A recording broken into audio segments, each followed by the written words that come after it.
ಇನ್ನು ಮೇಡಮ್ ನಿಮ್ಮ ಫ್ಯಾಮಿಲಿ ಬಗ್ಗೆ ಮಾತಾಡೋದಾದ್ರೆ, ನೀವು ಹುಟ್ಟಿ ಬೆಳೆದಿದ್ದು ನಿಮ್ಮ ಚೈಲ್ಡ್ಹುಡ್ ಬಗ್ಗೆ ಮಾತನಾಡೋದಾದ್ರೆ ಏನು ಹೇಳ್ತೀರಾ ಮೇಡಮ್? ಏನು ನೆನ್ಪು ಮಾಡ್ಕೊಳ್ತೀರಾ ಈ ಟೈಮಲ್ಲಿ? ನಾನು ಹುಟ್ಟಿದ್ದು ಒಂದು ಹಳ್ಳಿಯಲ್ಲಿ, ಮಾರೇನಹಳ್ಳಿ. ಅವತ್ತಿನ ಕಾಲಕ್ಕೆ ಇದು ಬೆಂಗಳೂರಲ್ಲಿರೋ ಇವತ್ತು ಸಿಟಿ ಇದೆ. ಅವತ್ತಿನ ಕಾಲ ನನಗೀಗ 50 ವರ್ಷ. 50 ವರ್ಷ ಅಂದ್ರೆ ಹಳೆ. ನೀವು ನೋಡಿದ್ರೆ ನಮ್ಮೂರು ಮಾರೇನಹಳ್ಳಿ, ನಮ್ಮ ಪಕ್ಕದಲ್ಲಿ ತಿಮ್ಮೇನಹಳ್ಳಿ, ಆ ಕಡೆ ಹತ್ತಗುಪ್ಪೆ, ಎದುರುಗಡೆ ಹೊಸಹಳ್ಳಿ. ಇವತ್ತಿಗೂ ನಾವು ಊರಬ್ಬ ಮಾಡ್ತೀವಿ. ನಮ್ಮ ಊರುಗಳಲ್ಲಿ ಮಹೇಶ್ವರಮ್ಮ, ಹಳದಮ್ಮ ಇದ್ದಾಳೆ. ಎಲ್ಲವನ್ನ ಹಳ್ಳಿ ಜೀವನ ಹೆಂಗಿದೆ ಹಂಗಿದೆ. ನಾನು ಹಳ್ಳಿಯಲ್ಲಿ ಬೆಳೆದಂಥ ಮಗಳು. ಎರಡನೇದು, ಹಳ್ಳಿ ಅಂದಾಗ ನೀನು ಎಲ್ರಿಗೂ ಮಗಳು, ನೀನ್ ಎಲ್ರೂ ಮನೆ ಮಗಳು. ಇವತ್ತು ನಮ್ಮ ಊರೇನೆ. ನಮ್ಮ ಮಗಳೊಬ್ಳು ಡಾಕ್ಟರ್ ಆಗಿದ್ದಾಳೆ, ನನ್ನ ಮಕ್ಕಳನ್ನು ಹಂಗೆ ಮಾಡ್ಬೇಕು. ನಮ್ ನಾಗಮ್ಮ ಡಾಕ್ಟರ್ ಆಗಿದ್ದಾಳೆ. ನಮ್ ನಾಗಮ್ಮ ಇವತ್ತು ನೋಡಿ ಎಲ್ಲಿ ಟಿವಿಲ್ ಬರ್ತಾಳೆ.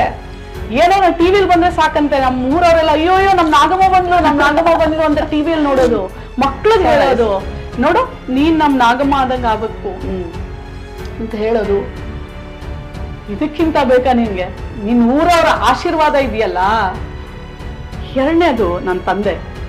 ಅವತ್ತಿನ ಕಾಲಕ್ಕೆ ಋತುಮತಿ ಆದ ನಂತರ ಮದುವೆ. ನಾನು ಅಂದ್ರೆ 38 ವರ್ಷಗಳ ಹಿಂದೆ ಹೋದ್ರೆ ನೀನು, ಅವತ್ತಿಗೂ ಅದೇ ಜೀವನ. ಋತುಮತಿ ಆಗಿ ಒಂದ್ 3-4 ವರ್ಷ ಅಷ್ಟೇ ಮದುವೆ ಮಾಡ್ಬೇಕು. ಮದುವೆ ಮಾಡಿಲ್ಲ ಅಂದ್ರೆ ಕೇಳ್ತಾರೆ, ಏನು ಮಗಳು ದೊಡ್ಡವಳಾಗಿ ಮೈ ನೆರೆದು 3-4 ವರ್ಷ ಆಯ್ತು, ಇನ್ನ ಮಗಳನ್ನ ಇಟ್ಕೊಂಡಿದ್ಯಾ ಅಂತ. ಆದ್ರೆ ನಾನು ಯಾವಾಗ್ಲೂ ನನ್ನ ತಂದೆನ ನಾನು ಅಂಬೇಡ್ಕರ್ ಅಂತ ಕರಿತೀನಿ. ನಮ್ಮ ತಂದೆ ಇಲ್ಲ, 20 ವರ್ಷ ಆಯ್ತು.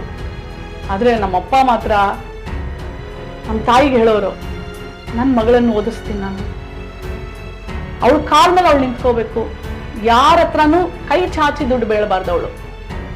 ಅವಳೇ ಹೇಳ್ಬೇಕು, ನನ್ನ ಮಗಳು ನಾನು ಮದುವೆ ಆಗ್ತೀನಪ್ಪ ಅಂತ. ಅಲ್ಲಿವರೆಗೂ ಮದುವೆ ಮಾಡೋದಿಲ್ಲ ಅಂತ ಹೇಳಿದ್ರು. ನಮ್ಮ ತಂದೆ ನಾನು ಓದಿಸಿದ್ರು. ಆ ಊರಿಗೆ ನಾನು ಮೊದಲನೇ ವಿದ್ಯಾವಂತೆ ಆದೆ, ಮೊದಲನೇ ಡಾಕ್ಟರ್ ಆದೆ. ಆದ್ರೆ ಇಲ್ಲಿ ಬಂದು ಕುತ್ಕೊಂಡಿದ್ದವ್ರು ನೋಡ್ಲಿಲ್ಲ ಅಷ್ಟೇ. ಸೊ ತಂದೆ ತಾಯಿ ಮಗಳಿಗೆ ಶಿಕ್ಷಣ ಶಕ್ತಿ ಕೊಡ್ಬೇಕು. ಯಾಕಂದ್ರೆ ಎಷ್ಟೋ ಜನ ಮಹಿಳೆಯರು ನಮ್ಮ ಹತ್ರ ಬರ್ತಾರೆ, ಈ ಕಡೆ ಗಂಡ ಬಿಟ್ರೆ ಆ ಕಡೆ ಮನೆಯವರು ತವ್ರ ಮನೇನೂ ಗಂಡನೂ ಬಿಡ್ತಾನೆ, ತವ್ರ ಮನೆಯವರು ಸೇರಿಸ್ಕೊಳಲ್ಲ. ಆ ಹೆಣ್ಮಗಳಿಗೆ ಓದ್ಸೇ ಇರಲ್ಲ. 9ನೇ ಕ್ಲಾಸು 10ನೇ ಕ್ಲಾಸು ಇಲ್ಲ PUC. ಆ ಮಗಳಿಗೆ ತನ್ನ ಬದುಕನ್ನ ಕಟ್ಕೊಳ್ಳೋದು ಹೆಂಗೆ ಅನ್ನೋದೇ ಗೊತ್ತಿರೋದಿಲ್ಲ. ನಡಿ ಮಧ್ಯೆ ನೀರಲ್ಲಿ ನಿಂತ್ಬಿಟ್ಟಿರ್ತಾಳೆ. ಇಲ್ಲ ಮುಳುಗಬೇಕು, ಇಲ್ಲ ಇವ್ರು ಯಾರು ಆಸರೆ ಆಗ್ಬೇಕು. ಈ ಬದುಕನ್ನ ಯಾವುದೇ ಮಗಳಿಗೆ ಕೊಡದೇ ಇರ್ಲಿ. ನನ್ನ ಈ ಮುಖಾಂತರ ನೋಡ್ತಾ ಇರೋ ಪ್ರತಿಯೊಬ್ಬರಿಗೂ ನನ್ನಪ್ಪ ನನಗೆ ವಿದ್ಯೆ ಕೊಟ್ರು, ನನಗೆ ಶಿಕ್ಷಣ ಕೊಟ್ರು, ನಂಗೆ ಶಕ್ತಿ ಕೊಟ್ರು. ನಾನಿವತ್ತು 106 ಹೆಣ್ಣು ಮಗಳ ಕಣ್ಣೀರು ಒರೆಸುವಂತ ಶಕ್ತಿ ನನಗೆ ಕೊಟ್ಟಿದ್ದಾರೆ, ನ್ಯಾಯ ಕೊಡಿಸುವಂತ ಶಕ್ತಿಯನ್ನ ಕೊಟ್ಟಿದ್ದಾರೆ. ಆ ತರ ನಮ್ಮ ಹೆಣ್ಣು ಮಕ್ಕಳನ್ನು ಮಾಡಿ ಮದುವೆ ಮಾಡಬೇಡಿ. ಇವತ್ತಿಗೂ ಎಷ್ಟೋ ಕಡೆ ಪೋಕ್ಸೋ ಕೇಸ್ಗಳಾಗ್ತಾ ಇದ್ದಾವೆ. 18 ವರ್ಷದ ಕೆಳಗಡೆ ಇರೋ ಮಕ್ಕಳು 9ನೇ ಕ್ಲಾಸು ಮದುವೆ. ನಿಮಗ್ ಗೊತ್ತೇ ಆಗೋದು, ಕಾನೂನು ಇದೆಯಪ್ಪ, ಕಾನೂನು ಸ್ಟ್ರಿಕ್ಟ್ ಆಗಿದೆ, ನಿಮ್ಮನ್ನ ಜೈಲ್ ಒಳಗೆ ಹಾಕ್ತಾರೆ, ಆದ್ರೂ ಮಾಡ್ತಾರೆ. ಏನವ ಮಾಡೋದು? ಮೇಡಮ್, ಸೋಷಿಯಲ್ ಮೀಡಿಯಾದಲ್ಲೆಲ್ಲ ನಿಮ್ಮ ಪೇಜ್ ಫಾಲೋ ಮಾಡ್ತಾ ಇರ್ತೀವಿ, ಅಲ್ಲೂ ಕೂಡ ನಿಮ್ಮನ್ನ ಟ್ರೋಲ್ ಮಾಡ್ತಾ ಇರ್ತಾರೆ. ಈಗ ಎಲ್ಲಾದ್ರೂ ಒಂದ್ ಕಡೆ ಹೋಗ್ಬೇಕು ಅಂದ್ರೆ, ಅವ್ರಿಗೆ ಸಾಂತ್ವನ ಹೇಳ್ಬೇಕು ಅಂದ್ರೆ ನೀವು ಅವ್ರನ್ನ ಅಪ್ಕೋಬೇಕು. ಚಿಕ್ಕ ಮಕ್ಕಳನ್ನ ಮೀಟ್ ಮಾಡಿದಾಗ ಆ ಒಂದು ಮುದ್ದು ಬಂದೇ ಬರುತ್ತೆ, ಅದನ್ನು ಕೂಡ ಟ್ರೋಲ್ ಮಾಡ್ತಾರೆ. ಅಂಥವ್ರಿಗೆ ಏನ್ ಹೇಳ್ತೀರಾ ಮೇಡಮ್?